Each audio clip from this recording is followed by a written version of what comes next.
새 지도부를 꾸린 지 이제 한 달이 지났습니다. 인사들이 새롭게 면면을 선보이곤 있는데 수락연설에서 이런 말씀하셨습니다.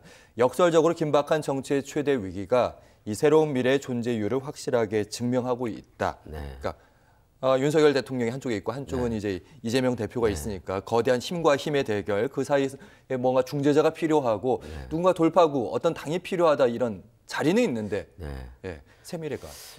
그래서 지금 윤석열 대통령의 그 독선과 그 오만이 상당히 크게 달아 있는 상태고 그러다 보니까 국민들로부터 많은 그 신뢰를 잃고 있고 신망도 잃고 그래서 결과적으로는 국정에 완전하게 지금 실패를 하고 있다라고 해도 과언이 아닐 정도잖아요. 그 결과가 지난 총선 참패로 나타난 것이고 지난 총선의 결과는 그 민주당 이재명의 승리가 아니라 윤석열 대통령의 참패다 이렇게 해석하는 게 맞다고 봐요. 실제 국민의힘과 민주당의 차이는 5%밖에 안 됐으니까. 또 한편으로 그 민주당은 정통 민주 야당인데 민주당의 그 근본적인 그 레거시, 그러니까 정통성이라는 것이 다양성과 민주성, 공정성이거든요. 근데 지금 이재명 당은 다양성과 민주성, 공정성이 완전히 사라져서 더 이상 더불어민주당을 민주당이라고 부를 수 없을 정도로 그 정통성이나 본질이 훼손돼 있기 때문에 민주당의 정통성을 되살리고 그리고 정치를 올바르게 바로잡기 위한 새로운 그 어떤 정치의 모색이 필요하고 특히 민주당이 지난 70여 년간 쌓아왔던 민주당만의 민주주의의 역사와 그 민주적 공정성과 다양성을 되새기고 되살려나가는 그런 그 정당이 필요한데 그것이 새미래가 지금 오늘날 이 시대에 맡겨진 사명 아닌가 이런 판단을 하고 있습니다. 네, 우리가 민주당의 적통이다 저는 이렇게도 그렇죠. 들렸습니다. 레지티머시는 민주당보다도 이제는 새로운 미래가 갖게 되었다라고 감히 말씀드릴 수 있을 것 같습니다. 그래서 질문 드리는 게 최근에 김대중 대통령 사저 문제, 동교동 사저 그 홍대 근처에 있잖아요. 그 사저를 이제 보존을 하는 게 마땅한 게 민주당의 입장이기도 하고 많은 국민들의 또 바람도 있는데 이 사저가 이제 민간업자에게 매각이 됐다가 뉴스에 좀 떠올랐습니다. 지금 어떤 상태입니까? 지금 지난 8월 5일 날 최초 보도가 있었어요. 저는 새로운 미래가 민주당에 비해서 자금이나 규모나 의석수에서 절대적으로 열세이기 때문에 민주당이 좀 알아서 먼저 나서서 이 문제를 해결하고 또 그 원만한 그런 합의를 볼 수 있도록 노력을 하겠지라고 지켜봤어요. 일주일간을 딱. 근데 일주일 동안 민주당에서 그 어떤 논평도 민주당 대변이 여러 명 있는데 10여 명 가까이 있는 걸로 알고 있는데 그 어떤 사람도 이 문제에 대해서 단 한 줄의 논평도 안 내고 관심조차 보이지 않고 지도부는 물론 이 부대변인단까지도 전혀 관심을 보이지 않는 걸 보면서 야 역시 민주당은 더불어민주당은 더 이상 민주당이 아니구나라는 그런 그 생각을 갖게 됐고 이것은 우리가 이제 나서야 되겠다 이렇게 생각, 우리가 나설 수밖에 없다 해서 일주일 만에 저희들이 이것을 긴급 그 현장 최고회의를 동교동 사저 앞에서 하면서 공론화 시킨 것이죠. 네, 맞습니다. 그러면서 언론에서 더 주목하고 크게 다룬 측면이 있습니다. 그건 뉴스의 양으로 보면 확실히 알 수 있는데 민주당에서는 이런 얘기도 할 수 있을 것 같아요.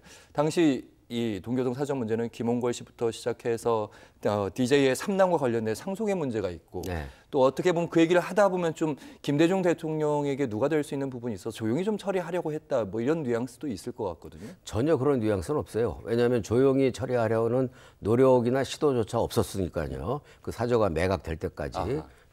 사저가 매각될 때까지 노력을 한 그 조직은 김대중 기념사업회만이 노력을 해왔고요. 그리고 어찌됐든 그런 이제 여러 가지 상속의 문제라든지 또 개인 사업자에게 이미 팔린 상황이라면 그러면 그 사후라도 이 문제가 동교동 사저는 37년간 김대중, 이호 두 네 분이 우리 한국 민주주의를 위해서 투쟁을 해온 산 역사이고 그 민주주의 터전이자 역사적 증거물인데 그것이 개인의 그 장사 속으로 이렇게 넘어갔다는 사실을 듣고서도 일주일간 아무런 대책도 또 아무런 언급도 안 한다는 자체가 저한테는 사실은 놀라운 일이었고요.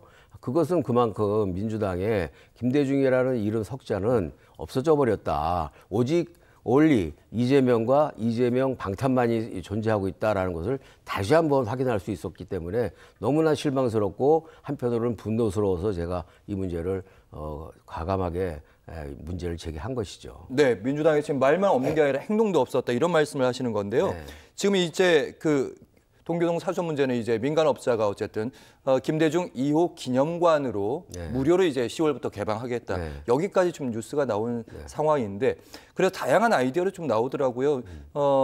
윤상현 의원이었나요? 아예 그냥 YS의 상도동 사저 그리고 DJ의 동교동 사저 다 국가유산처럼 문화유산으로 관리하자 이렇게 법을 한번 만들어보자 뭐 이런 얘기도 나오더라고요. 예, 제가 곧 그 윤상현 의원도 지금 만나볼 예정인데요. 제가 그동안 사실 정진석 비서실장하고도 통화를 했고, 그다음에 정무 그 홍철호 정무수석하고도 만나봤고, 김한길 국민통합위원장하고도 만났습니다. 그래서 여권 인사들도 만났고, 그리고 김대중 재단 이 문제로 지금 대통령실 관계자들이랑 좀 얘기를 하셨단 말씀이세요?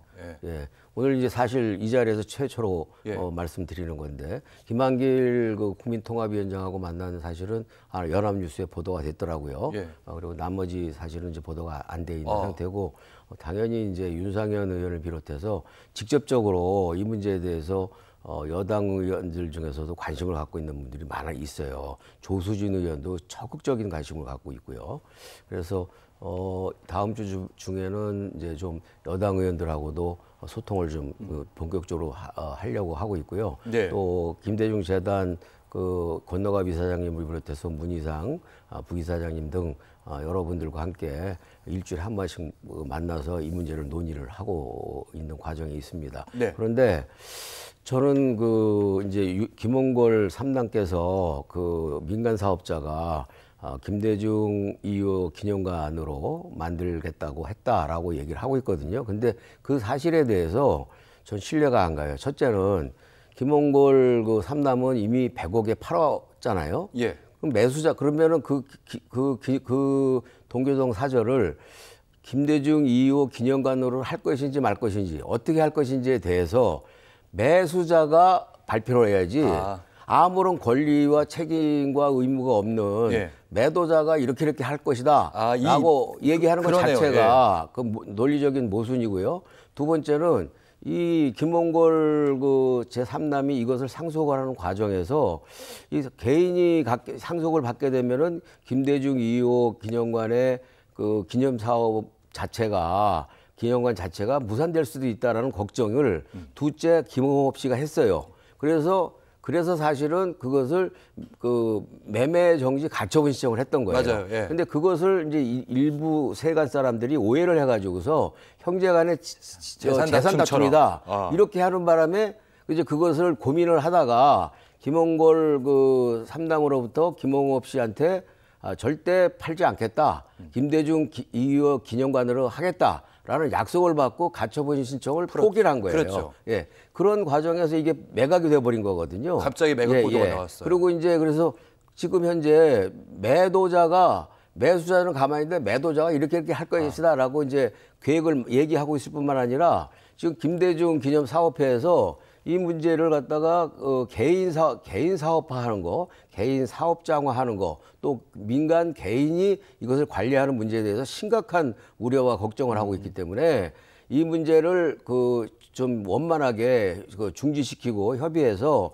이걸 국민의 자산으로 국가 관광 자원으로 만들기 위해서 이제 노력을 하려고 시도하고 있는데 이 매수자가요 계속 약속을 펑크내고 안 만나고 있어요. 회피하고 도망 다니고 있어 사실상요. 그래서 이것은 전병헌 대표님 저희가 시간 관계에서 뒤에 이제 새로운 미래에 대한 얘기를 여쭤봐야 되니까 그러니까 요약하면 이런 겁니다. 그러니까 어쨌든 이 발표는 그러니까 김대중 2호 기념관 10월에 열겠다. 이 발표를 한 거는 그 건물을 동교동 사저를 산 분이 아니라 지금 김홍걸 씨 3남이 팔고 나서 그 얘기를 한 겁니다. 여기까지 확인된 거고. 그리고 대통령실 정무수석이랑 이렇게 만났다고 하셨잖아요. 어떤 입장이 있던가요? 하여튼 심각하게 생각을 해보겠다라는 얘기는 했고요. 또 김한길 국민통합위원장도 이 사저가 단순히 하나의 그 개인 사유물이 아니라 국민의 자산이고 민주화 투쟁의 역사적인 증거물이기 때문에 보존할 필요는 있다라는 것에 대해서는 다 공감을 하고 있죠. 네. 그러나 이제 그것을 어떻게 풀어나갈 것인가라는 것에 대해서 구체적으로 좀 논의를 해야 될 것 같습니다. 어쨌든 도움이 좀 돼 보겠다. 네, 네. 이렇게 받아들였다는 말씀. 예, 예. 그분들의 말은. 예.